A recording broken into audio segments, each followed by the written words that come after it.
来到勾勾勾好吧，我是一姐，我是敏华。敏华，下次跟我一块去新竹新埔一块玩一玩，因为我上次去新埔没有太多时间，没有办法好好逛哦。我觉得那边很棒哦，除了有很多的客家古物之外，还有好好吃的糍粑哦。你说的糍粑就是柿饼了，新竹的糍粑呢，真的好好吃哦。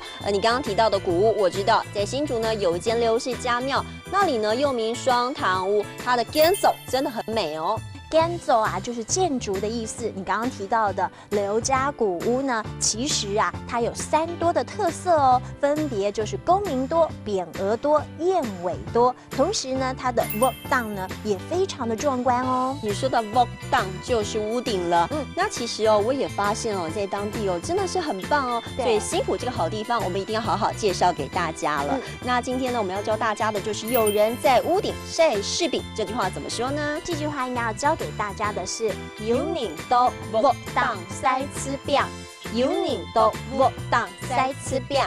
今天勾勾公哈发带大家一游新埔哦。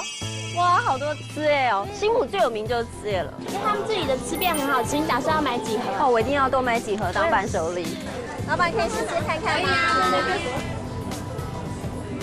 是的。好 Q 哦！那我要买2盒。我要买5盒。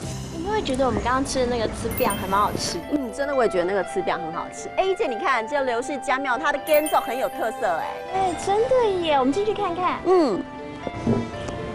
你看它的勾当好有气势哦。对耶，好美哦！我想到了，它好像是电影1895的场景哦。真的吗？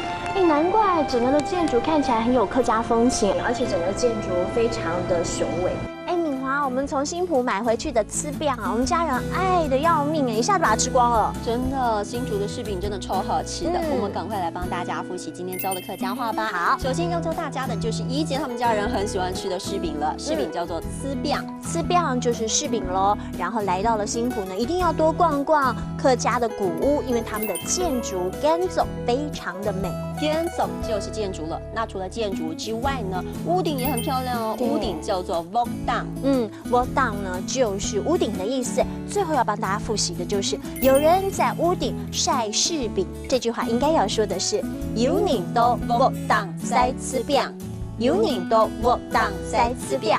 今天勾勾公哈发带大家品尝了好吃的柿饼，同时也逛逛新埔。我们下次见。